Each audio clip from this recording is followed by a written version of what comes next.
Dr. Fatin, saya ada sekitar RM500,000. Pelaburan apa yang paling sesuai untuk saya dan suami yang dah tak bekerja ni? Soalan ni nampak mudah tuan-puan, tapi jawapan dia sangat-sangat penting. Boleh save video saya dulu sebagai rujukan pada masa akan datang.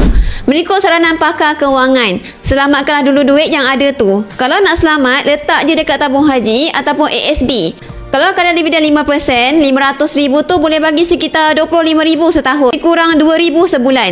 Tak besar, tapi cukup untuk hidup dengan tenang tanpa risiko rugi. Ingat tuan-puan, duit tu bukan modal pelaburan. Itu duit talian hayat terakhir. Bila melabur, rugi tu dah confirm dalam tangan. Tapi untungnya belum tentu. Kalau tak sanggup duit tu lebur 100%, jangan laburkan. Kata Tuan Aizil Ali, kaya itu penting. Tapi yang lagi penting tuan-puan, jangan jadi miskin. Sebab bila miskin di usia tua tuan-puan, itu penjara. Kita dah tak sekuat dulu nak bangkit semula. Nak cari kerja pun susah. Skill pun dah outdated. Peluang kerja pun makin sempit. Paling senang pun kerja jaga bangunan.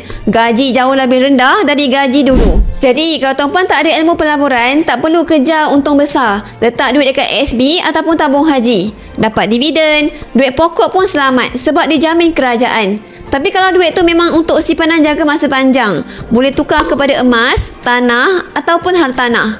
Sebab dalam dunia kewangan tuan-puan, bukan siapa paling kaya yang menang, tapi siapa yang paling selamat. Macam nak memiliki simpanan emas dengan cara paling mudah, murah dan patuh syariah? Boleh rujuk pin video saya ataupun isi borang biru kat bawah ni untuk saya bantu tuan-puan sampai kaya.